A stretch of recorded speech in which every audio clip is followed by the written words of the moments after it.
Ramogi ng'anyo tilo mar adek odiochieng' mar adek orumo kawuono ka piny owacho wacho ni obila otiyo tich maber maneno ni ogeng' ng'anyogo mar mondo mwandu mathoth kik kethre. E kindego bende jokedo ne ratich oganda ywak ni oganda maromo 27 osenegi. Bende piny owacho wacho ni ji mahawo 300 bende osemaki kitudogi koda weche mag njore e ng'anyo manobag koda kweth mar Azimio. Tend kanisa dhi nyime koda yalo injili mar kwe kod twak. Penyo maduong' e kind oganda jo Kenya en to piny Kenya ochomo kanye. Ramogi magi kod weche mamoko magi mokuom wechego mawamiyo pek.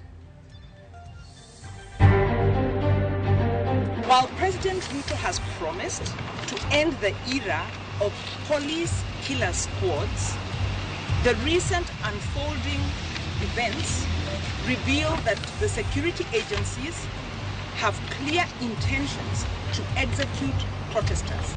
Obila podi medo siem kuom tiyo gi teko mathoth ka girakore kod jong'anyo ka kwan joma owito ngimagi e ng'anyo koro medore. And loss of properties such as vehicles, offices. This translates to approximately 2.86 billion shillings daily in value addition. Lal mang'anyo sekele pacho kae koro wachore ni nyalo chopo bilion 3 e ndalo achiel ka bombe mathoth koro chalo ka gima ohala chako duoge wang'e. Doho koro miyo gai mar obila Jafeth Koome ndalo 3 mondo chop Morris Ogeta ma en jarit Raila Odinga e doho ka anyuola ne bende medo kwayo sirikal mondo we thuolo.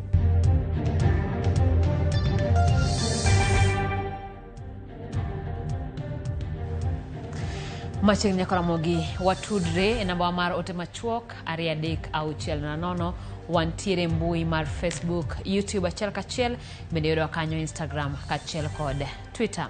Nyinga Simfros Okinda, jaloko marwa Elizabeth Otieno. Kawachako ni riwruoge makedo ne ratich oganda dwaro ni duol marango tije obila IPOA orunonro ne obila matiyo gi teko mang'eny e gayo ng'anyo. Jotelo gi wacho ni kochakore dwe mar adek nyaka sani ji maromo 27 osenegi gi obila. Ma katend dinde dhi nyime gi yalo injili mar twak e kind jatend piny William Ruto kod ogai mar Azimio One Kenya Alliance Raila Odinga. E thuolo mar dweche 5 mosekalo, jo Kenya mopogore opogore osewuok oko mar ng'anyo e wi weche ma ok dhine gi kare.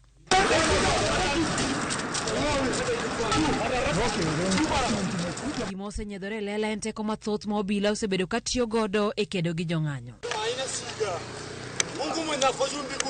Joked ne ratich oganda koro wacho ni obila osenego ji 27 chakre dwe mar adek higani.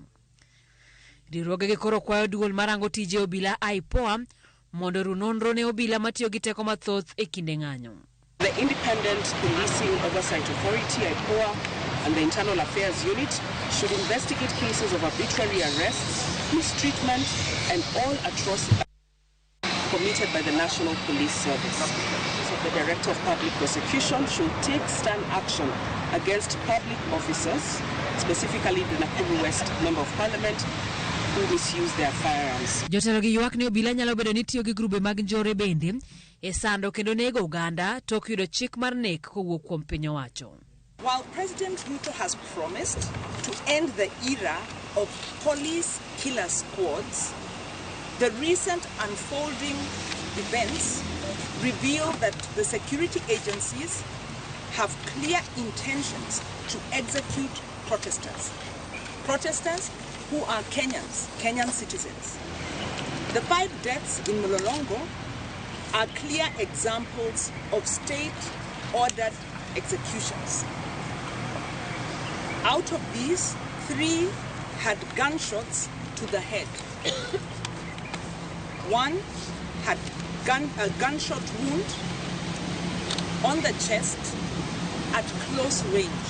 E kinde ni bende jodolo dhi nyime gi yalo injili mar twak e kind jatend piny owacho William Ruto kod ogai mar Azimio Raila Odinga.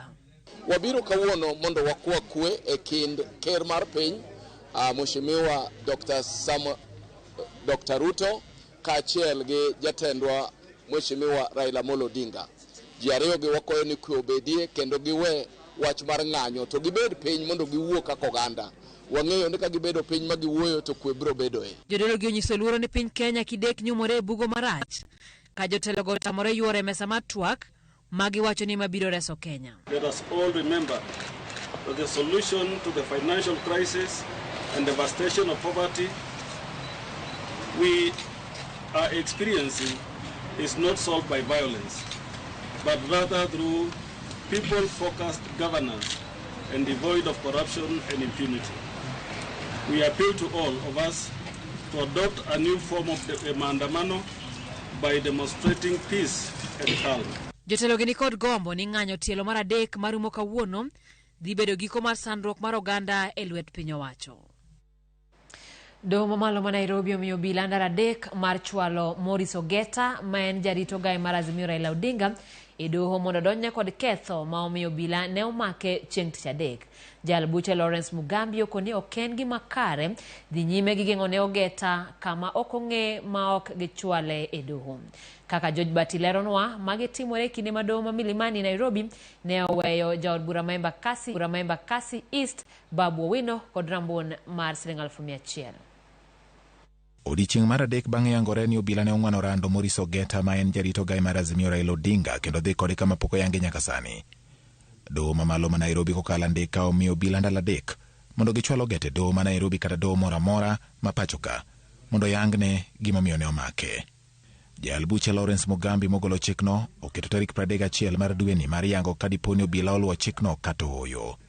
Chike dwaro ni ng'at ma omake owinjo bed ni chwale doho e seche 24 mondo yangne ketho momiyo omake. Doho golo chik ma kamano e kinde ma familia mar Ogeta bende nyori kosekwayo sirikal mondo yangnegi kama wuodgi nitie. E kinde no familia mar manen jatend kweth mar Mungiki ma en Anjenga dwaro ni mondo obila oyangnegi gimomiyo ne gimako wuodgi no ma nyaka sani pod ni e lwet obila. Familia no manochopo e doho ma Milimani Nairobi kama ne igeno chwale Njenga ochayo obila kuom deko kapok gichwalo wuodgi no e doho mondo somne ketho mane otimo momiyo ne omake.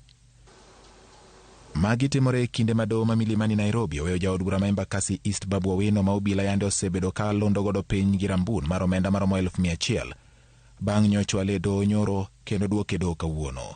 Kata obedo ni jomin buche ne dwaro ni omed geng'ne Babu ka gikoni en kod jomamoko manochwal godo e doho ne ginyalo rocho neno. Jal buche Luka Onyina ne owito oko dwaro mar jomin buche ka okoni ok gichwalo neno moromo mane nyalo miyo Babu tuon rambun. I find that the notice of motion dated 20th of July 2023 is not merited for the reason that the prosecution has not established compelling reason to warrant denial of bail or bond to any of the accused persons herein. I consider the following terms appropriate and reasonable. Each of the 7 accused persons is granted bond of Kenya shillings 200,000 with one surety of the same amount, with alternative cash bail of Kenya shillings 100,000 with one contact person.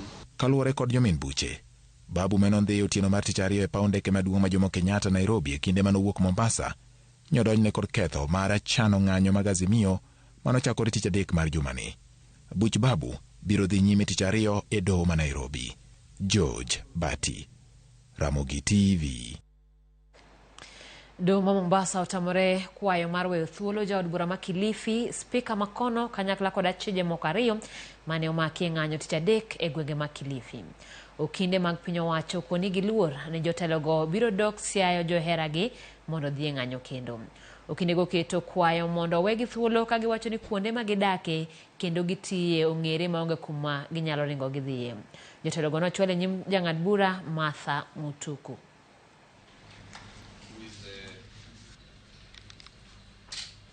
Specifically, I wish to submit that you will beg on the accused person, unless you do criminal question. Okay. Your Honor. Then the court must then look at Article 20 and 21, whereby after recognizing the fundamental rights and that they exist, then the court must start by acting in a way that wants to grant those rights rather than deny them. And this does not only include the court, it includes the police officers and other state officers. Yet, they come to this court and give you such an affidavit. Kweth mar Azimio oseo sirikal kuom weche moko mafuong'ore ni jatend duond buch Wiper Kalonzo Musyoka ni e twech mar ot e pare ma Karen kuom seche bura. Kotanegi kod jaod bura ma Ugunja Opiyo Wandayi gikoni en tim mar rocho ratiro kod jataro kod katiba mar piny Kenya. Walter Nyambaga nigi mathoth. Nyolo moja wan Kenya Alliance kokalo kuom jatend kweth manok e od bura Opiyo Wandayi.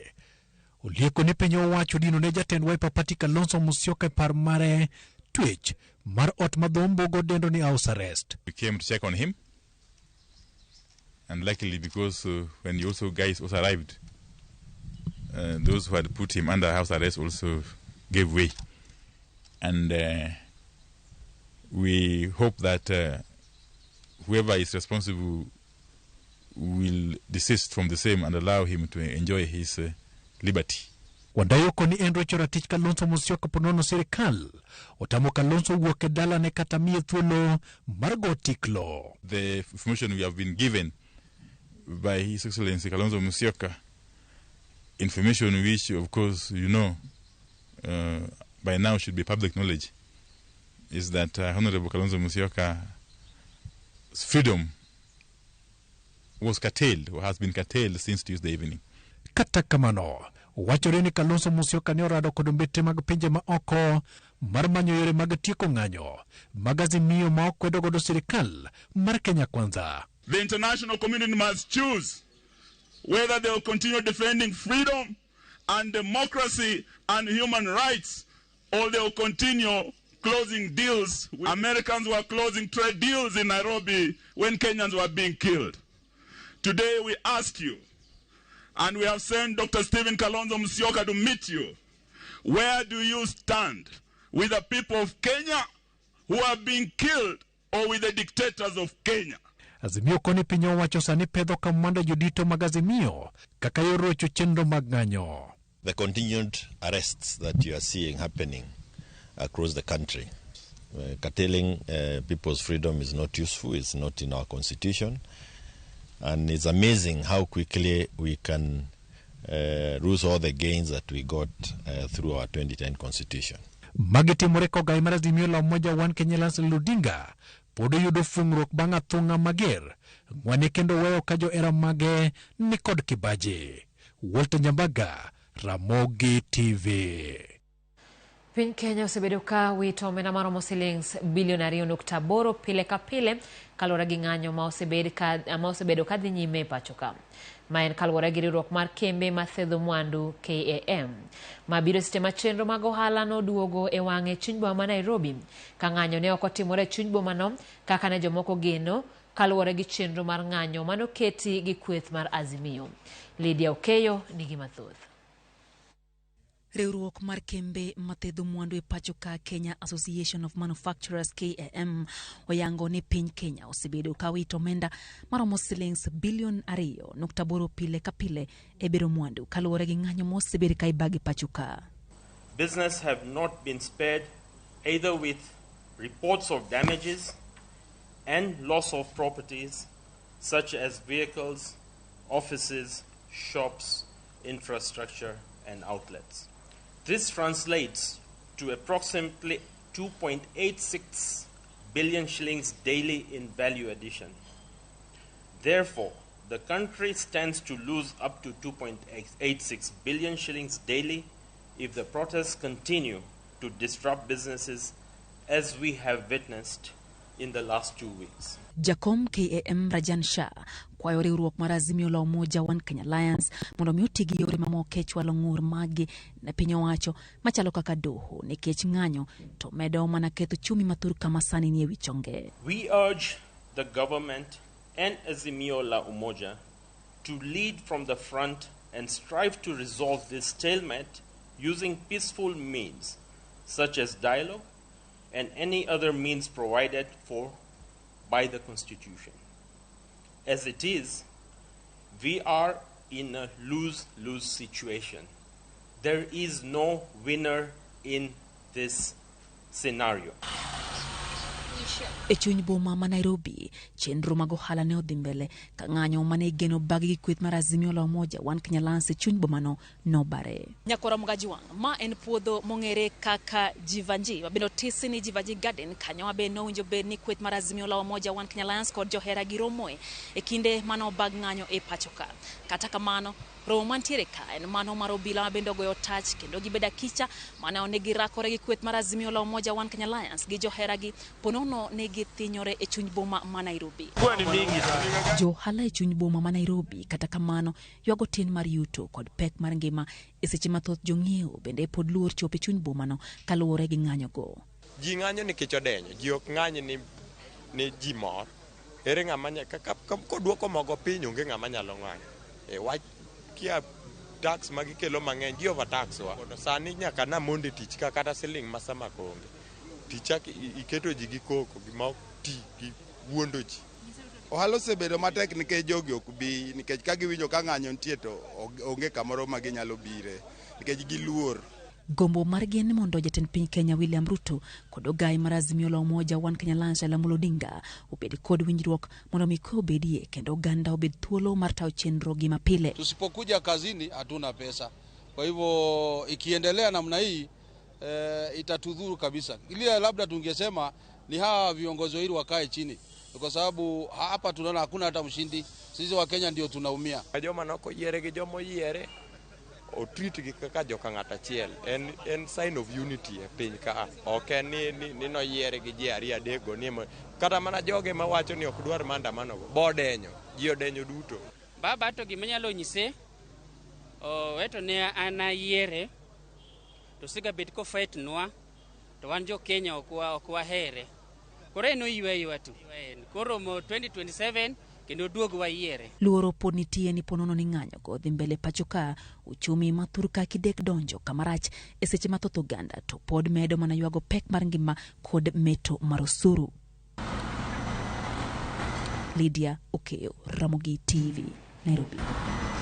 Jatend piny William Ruto wacho ni piny owacho mare ok bi yie ng'ata ng'ata oro chenro makwe pacho ka kowacho ni ondamo mar chik ibiro kawnegi. E limbe mare gwenge ma Murang'a kawuono owacho ni kata osingo ne jo Kenya ni obiro tayo piny Kenya kokalo e yor chik. Omedo puoyo obila kuom tich makare mar gayo joma ne ketho chenro makwe kowacho ni gitimo tijgi kaluwore kod chik. Jalupne Rigathi Gachagua omedo ni joma ng'anyo ema thago obila kwajiwo gi mondo gitim tijegi ma ok gidewo seyo ma jomoko olo kuomgi.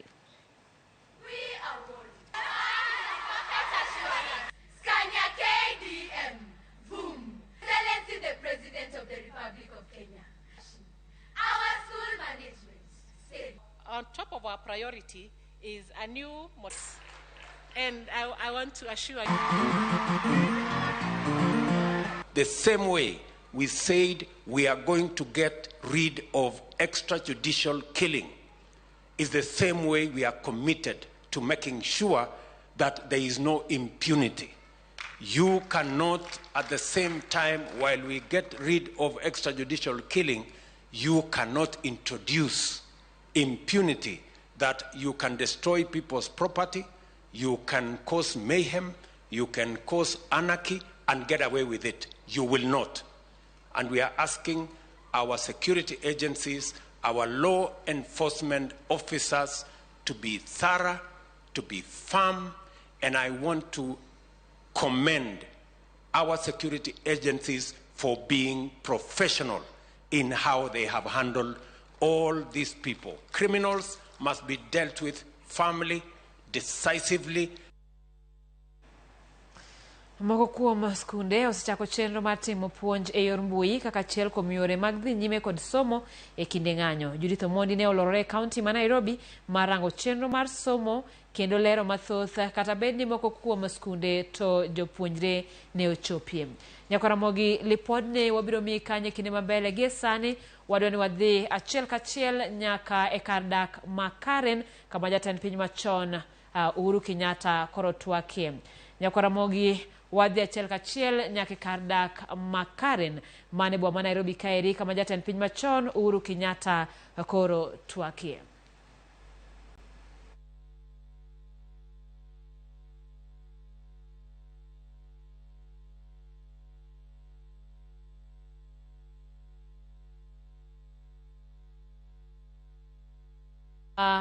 Achiel kachiel mano picha minenono en ma jatend piny machon Uhuru Kenyatta entiere e kar dak ma Karen, kama bende watemo mar mondo mi wayud duolno basto wabiro miyi lipot mar mondo mi wawinji ni to en ang'o ma bende otwake gi kinde nyaka Ramogi ka masinde mag oseduogo kare to wabiro menyo ni gima jatend piny machon Uhuru Kenyatta twakie. Koro wadhi nyime koda lipot mar moko kuom skunde mosechako chenro mar timo puonj e yor mbui kaka achiel kuom yore mag dhi nyime kod somo e kinde ng'anyo.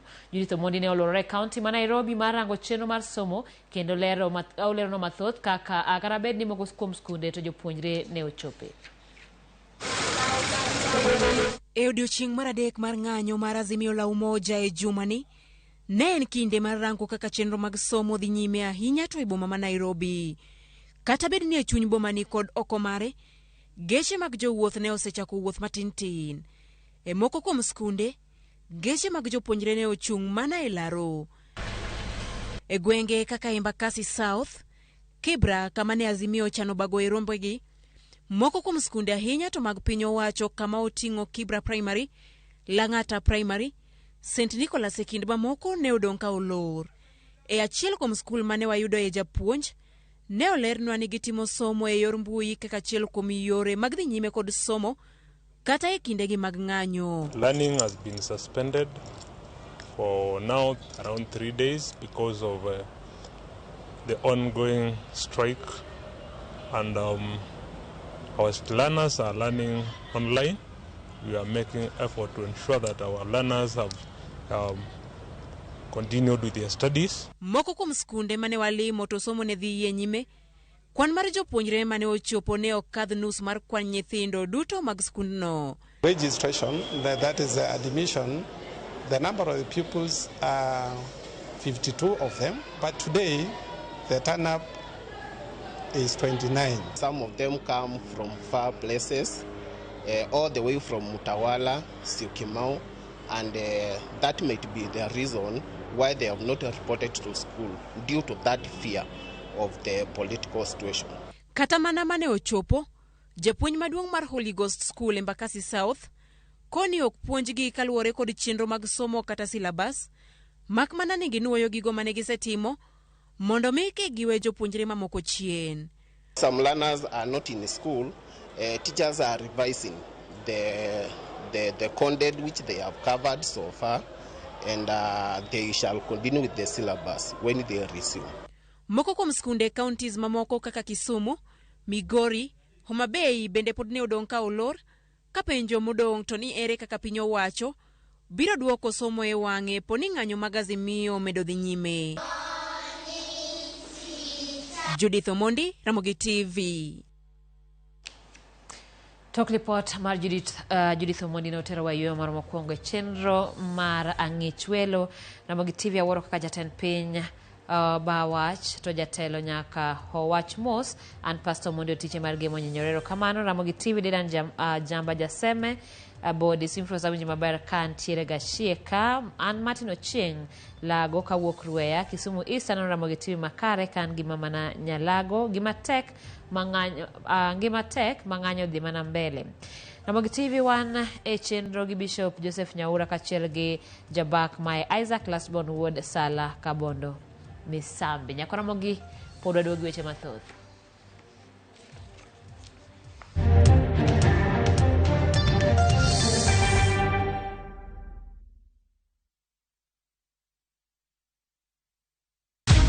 Many have been lured into jobs abroad, only to end up in perpetual suffering. I met this girl by the roadside. I wish you saw how this girl is desperate. Nimepata mteja mpya for my bureau. Meet Eunice, a naive village girl who is given an opportunity to go and work abroad by Madam K. Nenda Middle East. Ati? When did you even do the application? But is this really a golden opportunity, or will she be one among too many to be lured into the human trafficking syndicate by Madam K and Joe? The parents are caught in the middle. Will they listen to John's side of the story even as he is caught trying to save his girlfriend? We have to leave this place. Enjoy this unfolding story of Madam K only on viewsasa.com.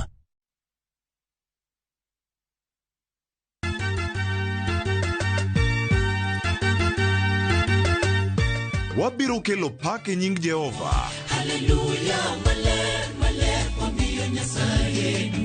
Ma en Nyasaye manyiso luor. Sabato ka sabato, wabedo gi thuolo maber ahinya mar pako. Kendo lamo Nyasachwa. Gi wende kod wach Nyasaye. Tamor gi Yesu Kristo ni wuod Nyasaye ni ng'amo keto geno ne kuome ok nyal lwar be ok nyal neno wich kuot. E Injili ngima, ngeso ka ngeso, chakre saa 2 okinyi e Ramogi TV.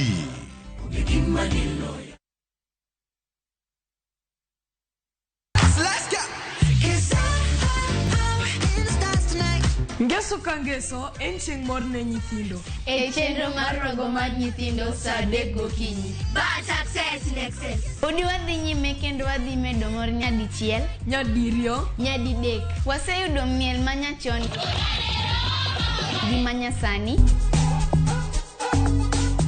tedo,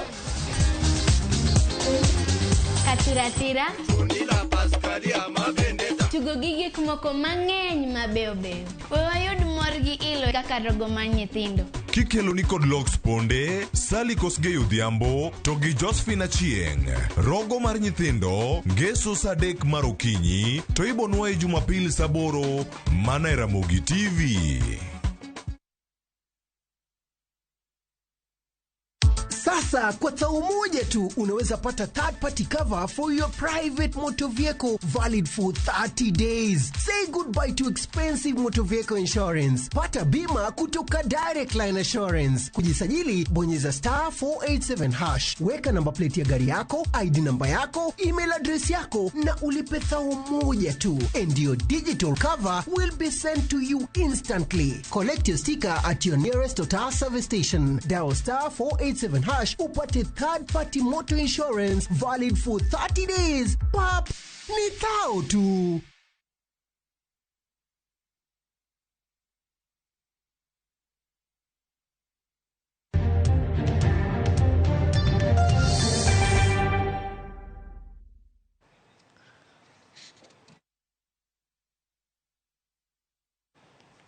Machiegni kino nyako Ramogi, obila mabondo tima pedha ne rowere michich godo ni ne otelo kendo wang'o dala ruoth Mabondo Township Odhiambo Manyoro.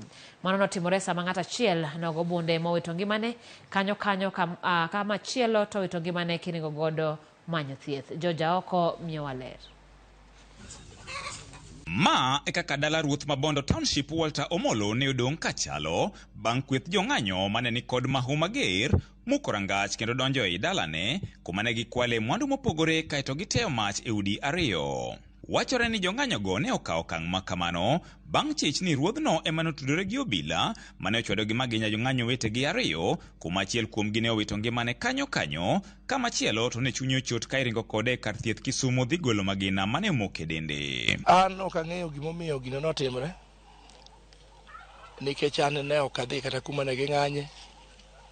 Sama ni nego ng'ano ne aonge, be ne ok aneno ng'ano, ng'ama nonege be akia. To kaka ne ginena to na onge kanye ma ok ang'eyo mondo giwach ni an mana siemo ne polis. To kata da bed ni antie kanyo, an gi lweta nono, polis nigi bunde gi tear gas to joka nigi kite. Ere kaka da bed e diergi? Okoni bang' yudo maling'ling ni kwethno ne chano dhi monjo dalane bang' nek ma kamano, ne oluongo obila mondo mi odhi ogargi gi chien, to kata kamano obila ne ok ochopo ma gichwe gidonjo nyaka ei dala. Gik lewni gikawo kanyo te nyaka mano moye tol. Ka gisekawo kama gitieko, gidhi e jikon, gituro, gikawo gik moko te e jikon kanyo nyaka rum ma nyithindo, gituro, giting'o gik nyithindo go te. Ae gidhi e od gwen kacha, gimako gwen moingo 30 gidhigo, gimako bata 9, giting'o oduma gunde 22, giting'o oganda jumbo. Ae ka giwuok kanyo gidhi od mama wa, gigolo apiko na madhigo tich mar sirikal giwang'o. To e kar thieth ma Bondo Sub-County, rawera ma jahigni 29 Michael Ochieng rem nego bang' laktache ng'ado oko tiendene mane obila ochielo gi magina mohokni. Ochieng' koni ne en Bondo kuma nodhi manye apikone mane omaki eka opo mana kochwade gi magina gi obila mane keyo jong'anyo. Kawuok matin ni awinjo mana ka tienda ng'ich. Kasewinjo ka tienda ng'ich to apenjo gi ni ei bwana jogi ogoya mokwongo awe ni en raba bullet. To kang'iyo to kamako tienda to aneno ka koyo ng'ich moro bet e tienda dichiel. To katemo mako tienda no ok nya makre. Koro ang'iso jok meringo ka ni bwana biuru konya riatho bwana bleed nikech aneno ka remo koro chirre mang'eny. Magi gik manarwako te ne gina remo. Kanyo ema noringie kode kar thieth kuma laktache ne oyango ni tiendenego ok nyal thiedhore ma yo makende ne en mana chodogi oko. Kachopo sa 10 kabuogra tayudo ka tienda ong'adi tapenjo jok mewango ni